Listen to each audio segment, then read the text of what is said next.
Welcome to Stories with Dice. This is the Sword Campaign, a Pendragon actual play podcast using the 6th edition starter set from Chaosium. If you're enjoying our actual plays, please subscribe to Stories with Dice so you'll never miss an episode. Don't forget to rate and review us. It really helps others discover the podcast. Follow us on social media to stay updated, share your thoughts, and join the conversation. You'll find the relevant links in the description of each episode. As always, thank you for listening. Last time on the Sword Campaign, after narrowly escaping a deadly ambush orchestrated by a Saxon named Oswulf who had posed as one of his trusted household knights, Count Robert fled to Amesbury Abbey, where the loyal Knights of Salisbury, sent by his mother, discovered him. With resolve strengthened, our knights escorted the Count to the tournament of the Sword and the Stone at St. Albans, yet their path was fraught with danger. Along the way they were set upon by merciless bandits, hired by Sir Blains, the conniving steward of Lev Comagus, ever a thorn in Salisbury's side. Emerging victorious, they reached the tournament grounds as the day waned and the last clash of steel faded. The champion of the melee, the formidable Centurion King, stepped forward to claim his prize, a chance to draw the legendary sword from the stone. But like so many before him, he failed, and Excalibur remained in its place.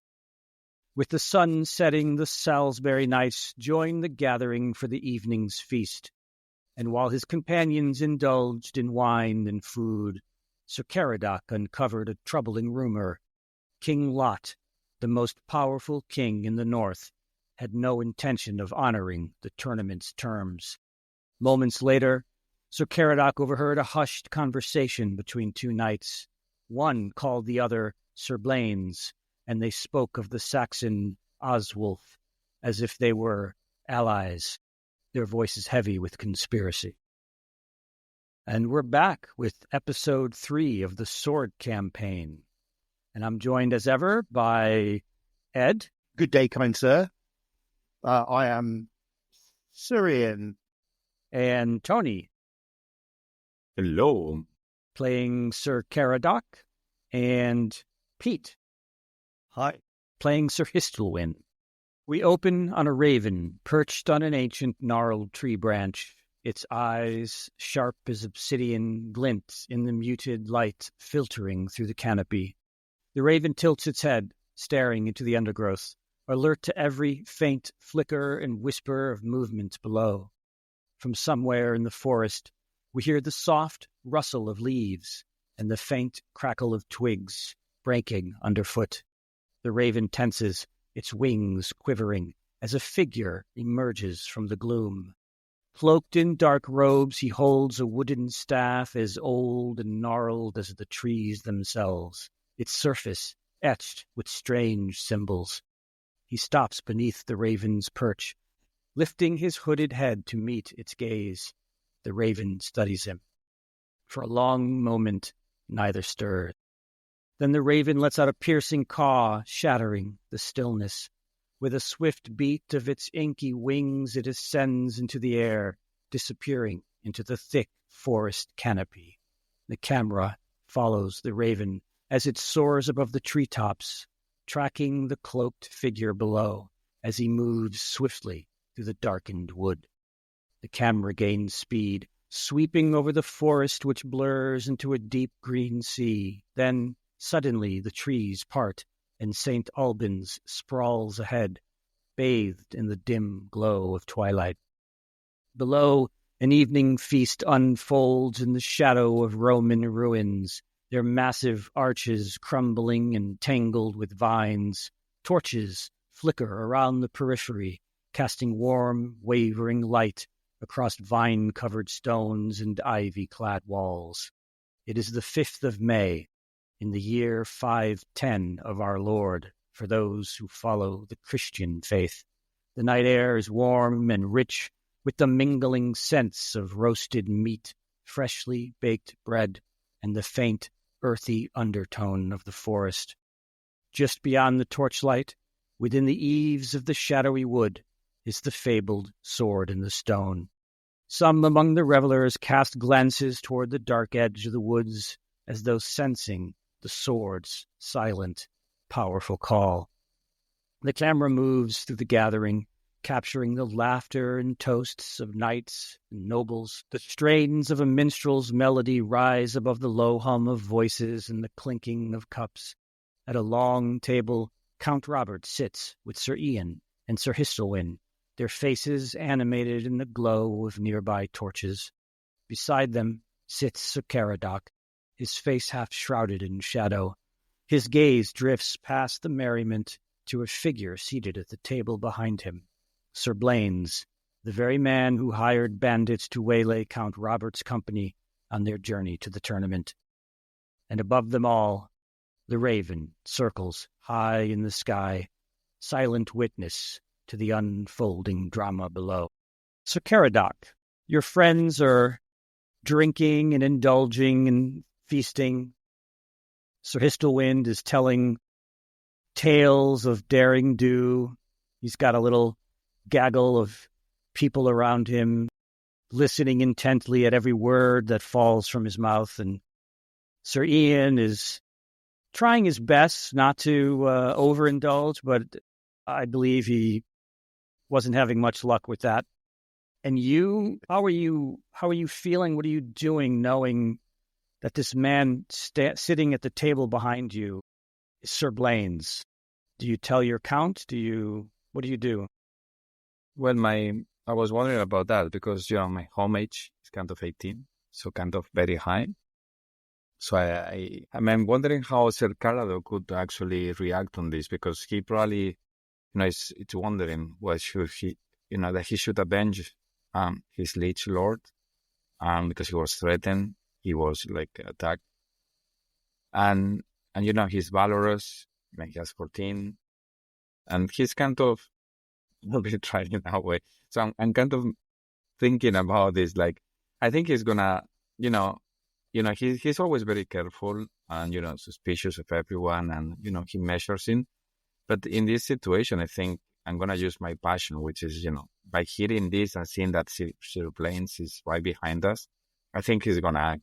I think he will not be able to stand there and just listen to whatever this guy is saying, and he will probably just react and go and accuse Sir Blains.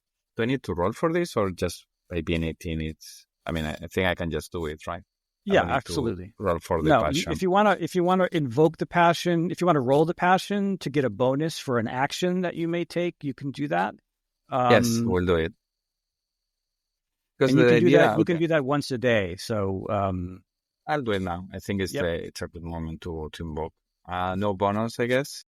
No bonus. 17 success. Almost a critical. Okay, so you get a +5 on whatever action you're going to take. I'm going to stand up and talk. And I was wondering, should I use orate for this? That would be the right one. So the Sir Caradoc is going to stand up and just basically get close to Sir Blains. And without, I don't know if they would unsheath the sword for this, but he's going to just stand there and, call on Sir Blains, and then just basically, he's going to make a speech. Give us the roll. So I will add +5 to this. You will add +5 to it. Yep. Yes, and that's going to be a success. So I'll stand up very serious, holding my sword. I will not hold with my left hand.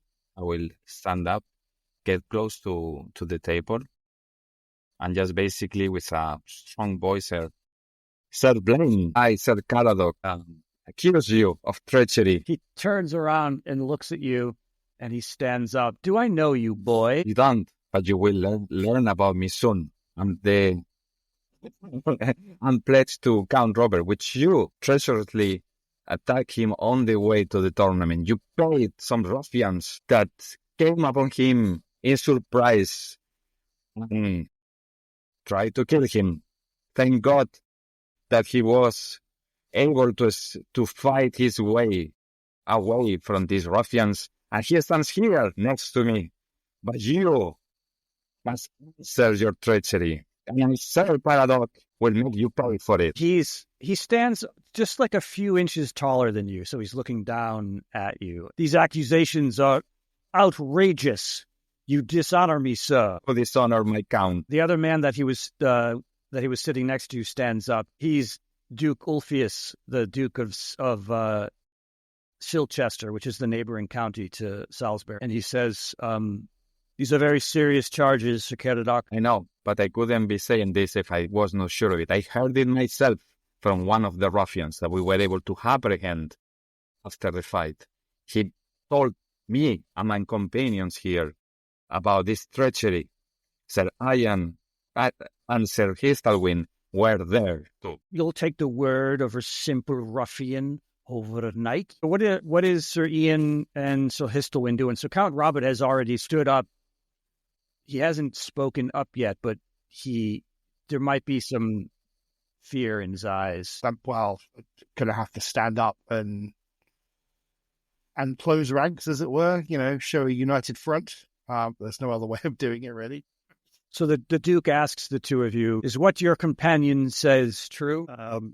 I'll break away from my conversation, hold up my tankard of ale, come staggering over, tending to be a bit more drunk than I actually am, and basically barge into the party, spilling beer over either side. Well, who are our friends here, Sir Caradoc? Introduce me. Not friends, treacherous knights. Here, Sir Blains. Remember, he attacked our lord. Oh, that's what those ruffians said. Yeah, I remember. It wasn't you, was it, Sir Blains? Of course not. This accusation is ridiculous. I demand justice. Oh. I demand trial by combat. It is my right. I'm sure it is, Sir Blains, but the music's playing, the wine's flowing. It's time for merriment. The time for fighting is in the tournament tomorrow. Surely this can all be just written down to hot-headedness on the part of my companions here. Yeah, have some ale. He knocks the ale out of your hand. Oh, we're not fond of ale? I'm sure there's some wine round here. The Duke says, your drunk friend here has some wisdom slurring in his speech. Tomorrow at dawn, these two will fight, and God will tell us which of these knights is true and which is a liar. At this point, kind of, Sir Ian's kind of thinking, hang on, wait. So Hystalwyn has to fight Sir Caradoc? And I'm like, what? Thinking about my wine and my food, I'm like, huh? No, you idiot. Sir Blains and Sir Caradoc.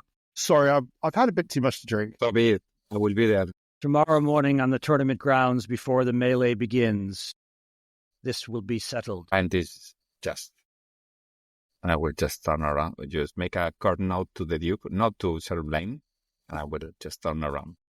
Okay, and the two of them walk off together. Has Sir Robert said anything? He has been stone cold quiet the whole time. I do that kind of thing of, when something bad's happened and you've had something to drink, I suddenly become very sober. Count Robert says, Sir Caradoc, you should have come to me first. Lord. I appreciate what you have done, but in the future, please bring these matters to me first, before you make the accusation in public. As you say, my lord, and I will bow to him. You might be all right, Sir Caradoc. Definitely has quite a few winters over us. Well, I have the right, God behind me. I have the truth. We heard it from the ruffian. I'm sure that will work. I will win. There's no doubt about it. Well, I'll be here if you need any further help. I assume there's like a kind of like process of having a second and someone to kind of like spot you and all that kind of stuff. So right, exactly. Yes. I will 100% offer my services to do all that for Sir Caradoc. Should we, for whatever reason, be unable to attend, then I will attend in his. Sir Hystalwyn, you have a couple of ladies that are like pulling you back to the table. They want to hear more about your story and they want to ply you with some ale. So what are the rest of you guys doing for the evening? I will eat very lightly. I will perhaps just take a bit of wine, but no more. I will probably just think about it, and I will probably retire very soon because I want to pray, prepare for the battle tomorrow. So I will go to my room, clean my armor, prepare my sword. Probably spend 1 hour praying, and then I will go to bed. Okay, Sir Ian? I'm going to stop drinking, stop eating, and I'm going to start making sure that everything's okay for tomorrow morning. I will make sure that there's going to be no problems. And the only way I can do that is to make sure that we have all our kit, we have all our gear, it's all stored securely, and there's no one going to come to it in the morning. So Okay. I'll kind of get, I was going to get my squire to stand guard over it, but then I've realized who my squire is. I'll get Sir Caradoc's squire to basically do that. The Sir Hystalwyn squire is currently attending, can't remember it. Yeah. I'll just kind of go suddenly from being drunk or partially drunk and indulging to suddenly going all business and make sure it's all correct and fine. Okay. And Sir Hystalwyn? There'll be a moment of almost sober thought, trying to figure out how we could get out of this, and I can't see any way of getting away from it without, underhand and, not the sort of thing I would descend to doing. So not being able to see a quick route out of this, I'm then quickly distracted back to the crowd and the young ladies and dragged back in and find another tankard of ale and start dancing. Okay, so you're going to have a late night. Good.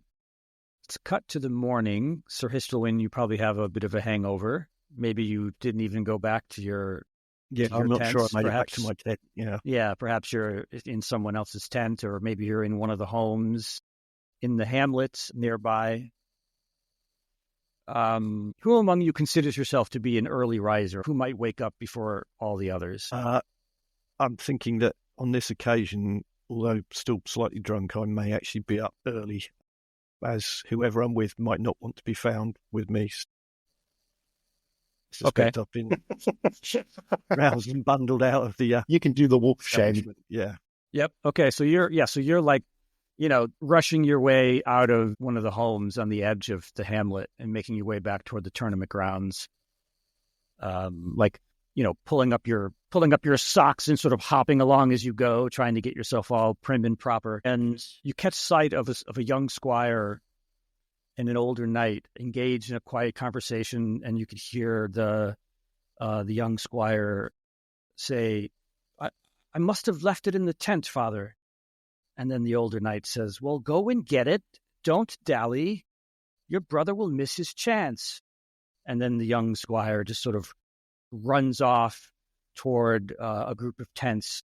And if you want to make a recognize roll to recognize their heraldry, you can go ahead and do that. Okay. No, it's a fail. But I probably will just smile to myself, remembering times when I'd done similar stuff to the young squire. Okay. So you don't recognize the heraldry of the knight that the squire was speaking to. But you do see that young squire sort of run off, and he starts rummaging through a nearby tent. And then he comes out again, and he's mumbling to himself, somebody must have stolen it. And then he runs off through all the little tents and the little merchant area in the tournament grounds. So you're making your way back to your tents. Sir Caradoc, you wake up preparing yourself for battle. Sir Ian, you're with him, I imagine.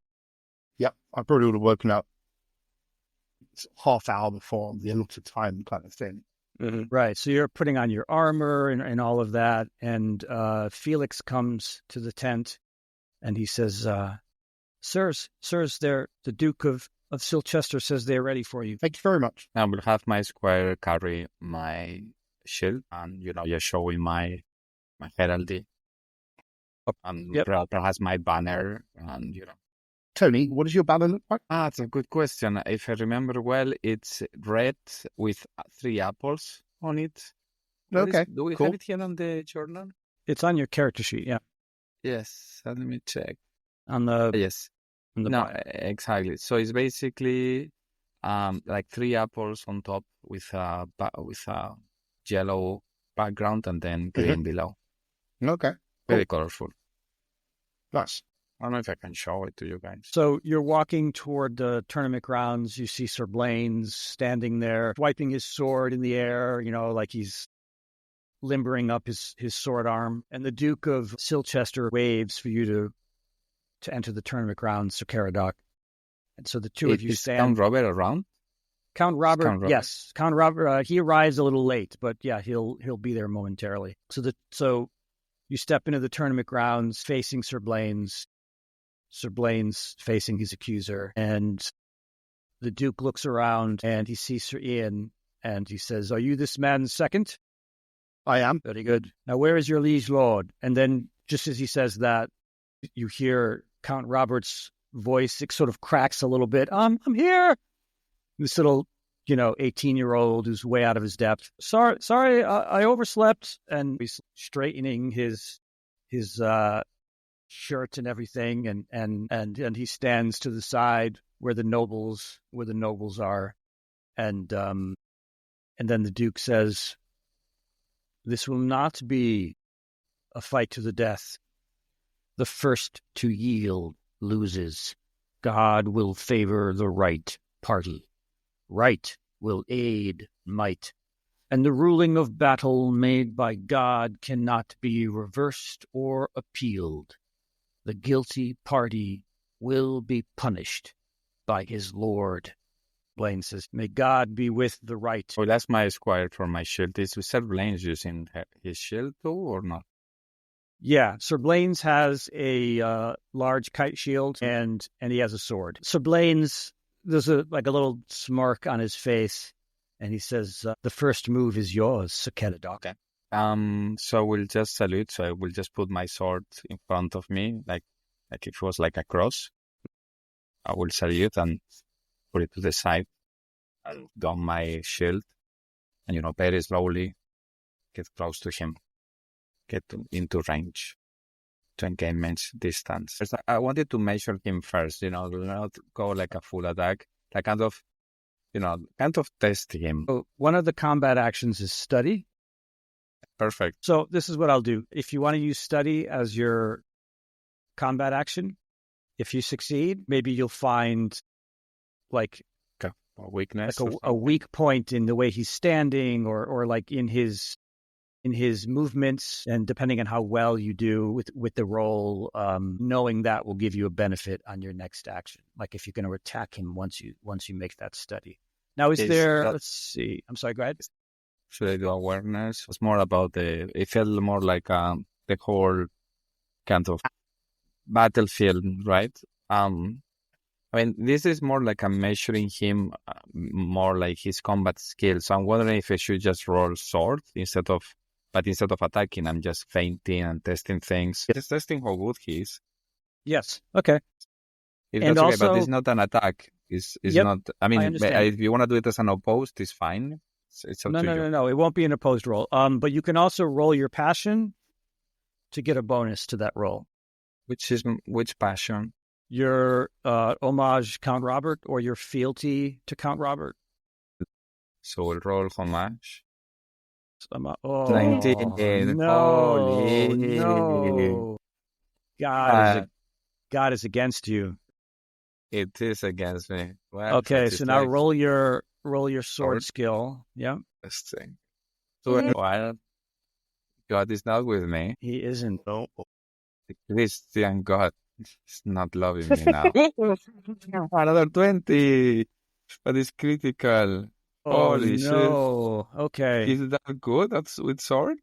He is, yes. Well, it was nice knowing you guys. Thankfully, you've got your armor, right? Yes. Yep.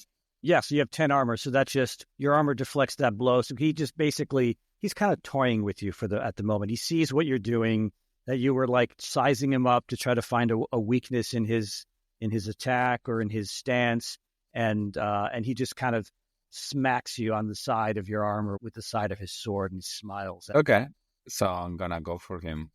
Yep. So his combat action is going to be just a straight up attack. And I will, attack him too. Oh, it's exciting. Combat action attack, bonus, nothing.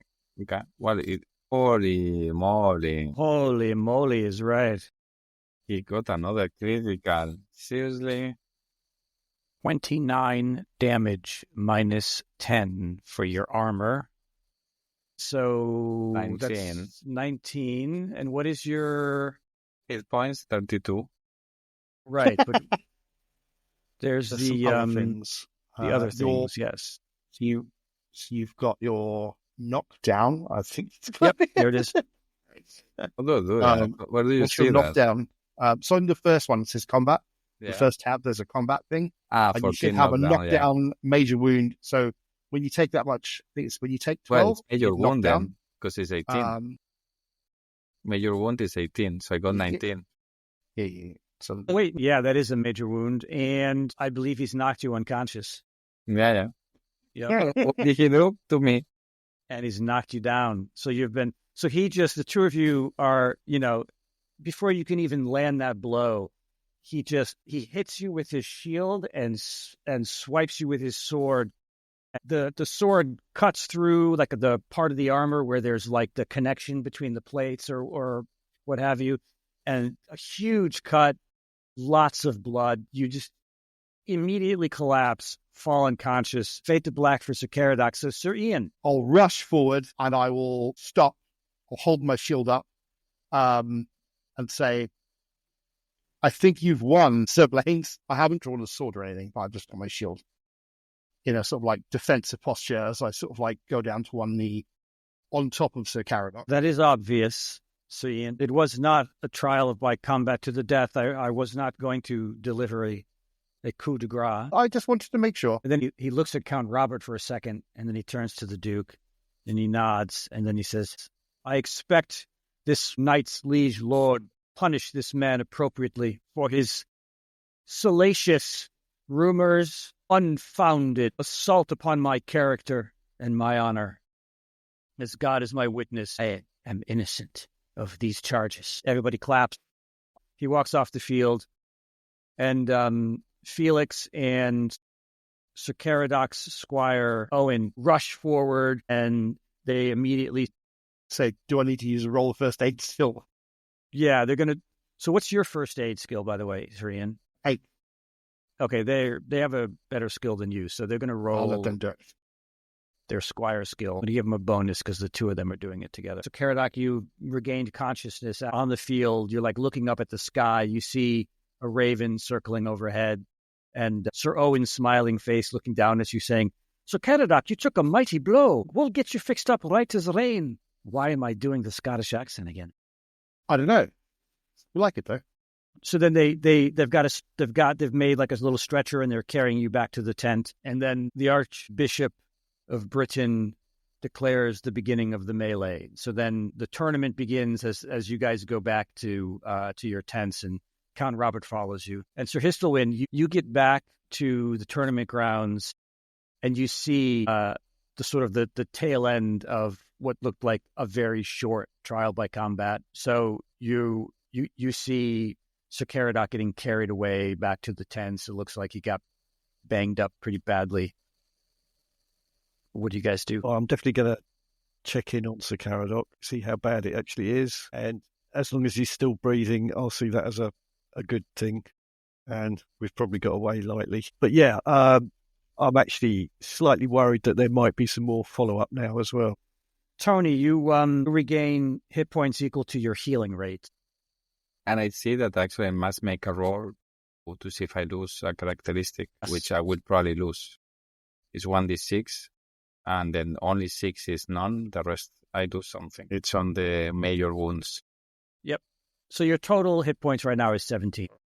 Yes. So make that D6 roll, Tony. Okay. 5. Appearance. So I was from 12 to 11. It's like a good place for a scar, right? Like the description gives you a really good idea that it's either concussion, crush the broken bones, everything. Yeah. I don't like the damaged internal organs. Perhaps That sounds when he horrible. hit me with the shield, he hit me on the head, no? And somehow it made that end, and I have a very big cut running on my left cheek. That was the shield, and then with the other thing, he calmed me down. So Count Robert, he sort of looks down at you, and now I have to decide what to do with you, Sir Caradoc. Well, God punished me, but he's still guilty. I still think. Unless the bandit was lying, but I tend to believe you. I don't know why it ended up the way it did, but we'll have to figure something out, but perhaps not today. And then as you're in the tent, all having a chat, this man steps inside, and you know him as King Leodegrance of Camillard, and he says to Count Robert, I pardon the interruption, but I wanted to say that I knew your father well. He was a good man.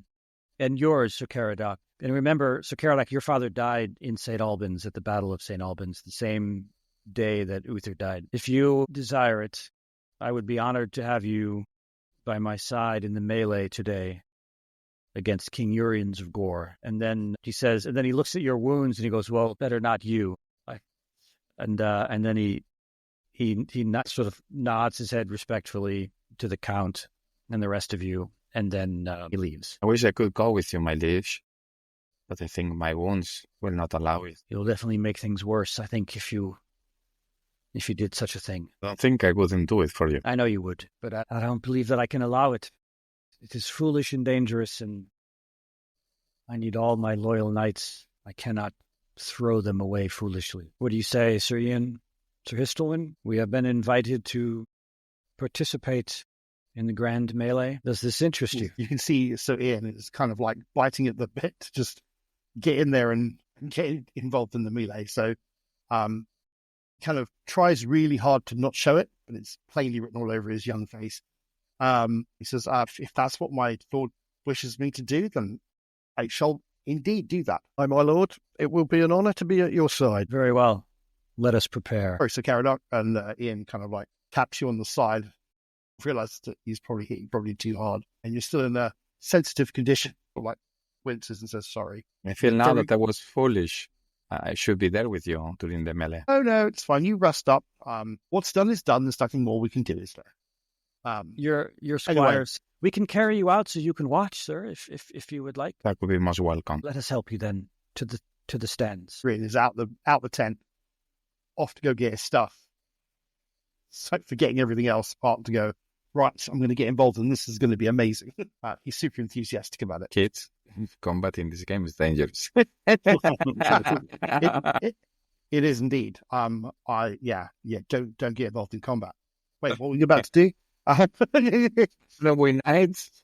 Aren't we supposed to do this all the time? It's part of the fun, you know. I imagine sort of 5 or 6 winters from now, we'll be covered head to toe in scars. That's why we don't live past our mid-30s. If we're lucky to do that. Yeah. I did not expect the trial by combat to end that quickly, but there we have it. Just anyone. So, new rule, don't fight anyone who looks like they're far more experienced than us. Other new rule, GM should check the stats before he even considers such a thing. Well, I mean, it's a good way of teaching us a thing or two, right? Make sure that that's true. If we're going to accuse someone, we make sure we can back it up. I do like the fact that, he could have rolled a 1 and Tony could have rolled a critical. They could have gone the other way. That's true. Exactly. That's true. So you all go out onto the tournament grounds. You're on your war horses. You see the Knights of Gorre on their horses. And so these are stern men from the kingdom of Gorre, which is far to the north. They look a bit archaic, but you've heard that they fight as well as any knight. And you can each make a passion roll if you want right now to gain a bonus to the first combat round. Why not? It's my lord, so God, a critical. Whoa, you get a +10. Oh, yeah, I'm loving it, and also I'm doing it for the right reason.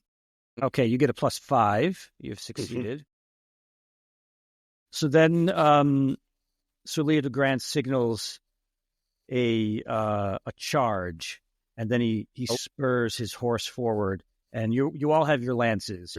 Not my best skill. So because he signaled a charge, that means that you're automatically using the valorous posture. So in this kind of combat, there are postures, which are similar to like stances in like the One Ring. So valorous is the one that you'll be doing for the very first round, since he's commanded that you all make a mounted charge.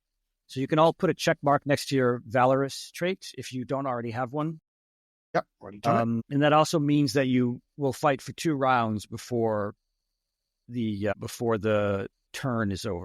So you may charge forward, choose your opponents, and make your... So we're doing mounted charge. Charge, cool. I'll do that. And roll some dice. There we go. So I've got a success. Okay, and let me roll mine. So he has a partial success. You have the success. Does that mean, kind sir? So that means that you roll your damage, and because he has a partial success, he'll be able to use his shield protection. So I did 24 damage. You connect with him, but he uses his shield to partly deflect some of the blow. Okay. It's not enough for a knockdown. It's not a major wound. It bashes him a bit, but so he takes 11 damage, and his unconscious value is 8. So I think he might have just knocked him out, and he's just like, he doesn't fall off the horse, but he's just sort of, hanging on it as the horse, rides by. Cool. Sir Ian. Yes, I'm sorry. Sir Ian, yes. No, that's fine. Yeah. So then we ride by each other, and presumably, so is it then common practice to kind of draw swords after that, or is it? You could, but there are other knights that have lances. Oh, I've got lost. Okay, cool. Hystalwyn. Right. So I do a charge +5. Okay. So he completely misses the mark. Roll your damage.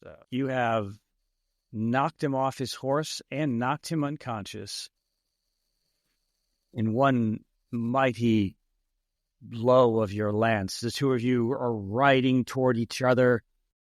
His spear sort of is angled wrong, and he doesn't even connect, not even with your shield, and you just get him right in the center and just knock him right the hell off his horse.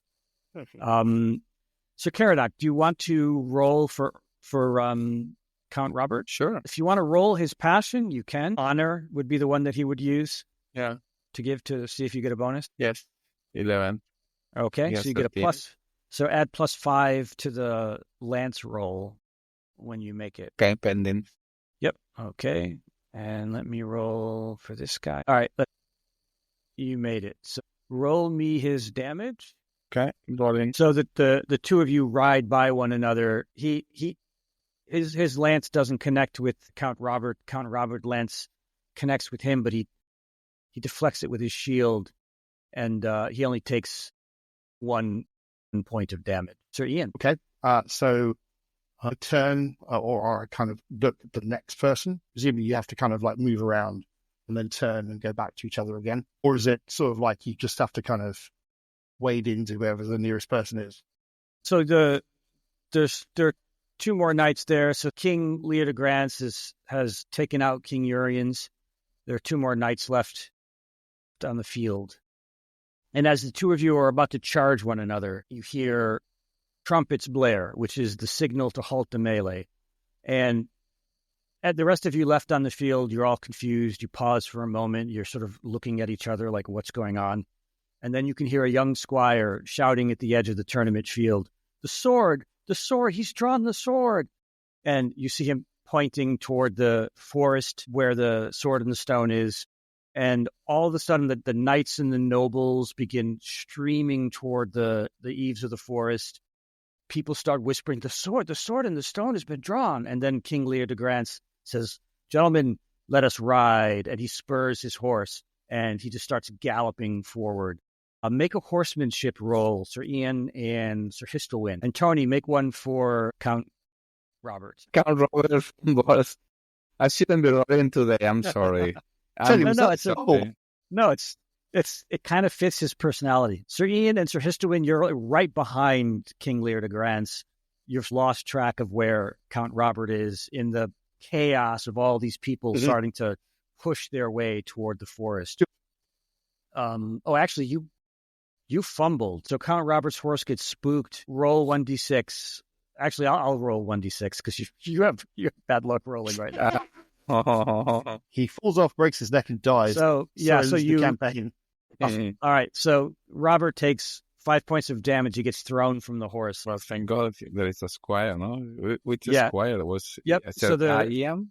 So Squire, I don't yep. remember. So Sir Hystalwyn Squire is taking care of Count Robert, and your squire plus Felix are like carrying you toward the forest as well. So Caradoc, and so the ease of the forest looms ahead of you, and the narrow path that leads through the old Roman ruins is choked with just a mob of people, commoners, noblemen, knights on foot, knights on horseback, all pressed shoulder to shoulder, all desperate to see this miracle with their own eyes. And there's barely any space to breathe as armored bodies squeeze together, each horse forced so close to the other that a single misstep could set off a deadly chain reaction.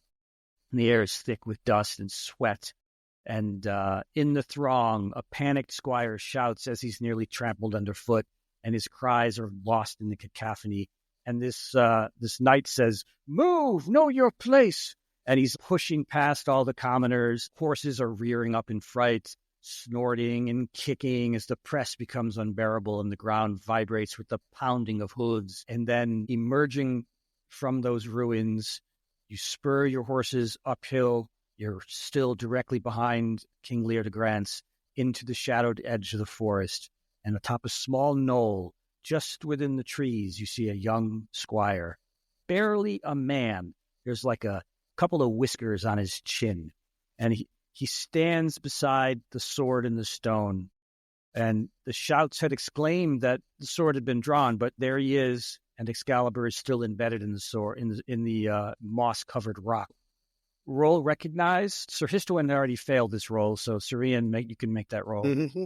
Sir Caradoc, you can make the roll as well. Count Robert is too far behind. Okay. No, Yep, there he is. You recognize, right? I got it with a critical. Ooh, Okay, so nice. you see that the squire wears the badge of Sir Ector, and Sir Ector is a minor knight from the hills of Cambria. And you can actually see that Sir Ector is standing next to this young squire. And Sir Caradoc, you notice, actually all of you notice, that a figure stirs in the crowd. Actually, no, Sir Caradoc, you don't recognize this because you were in Amesbury Abbey. A figure stirs in the crowd, cloaked. It's the man that you saw in your vision at Stonehenge. And he's watching the scene intently from the shadowed edge of the crowd. And his hood is concealing all but a glint of his gaze. And then the Archbishop of Britain approaches, and the crowd murmurs, and then Sir Ector steps forward and says, "Did you draw the sword, son?" I did, Father. I'm sorry. And then someone shouts, "Impossible! Only the King of Britain can pull the sword." And then King Lot appears, and he dismounts, and he says, "If this thing will move, it'll move for me." And he pushes the boy out of the way. And he grabs the hilt of the sword, and he pulls with all his might, but the sword won't budge. And then somebody says, "Let the boy try." And then, yeah, let the boy try. And then Sir Ector glances down at the boy and says, "Go ahead, do it again." And then the boy steps forward, places his hand on the hilt, and he just pulls the sword free as if it were no heavier than a feather.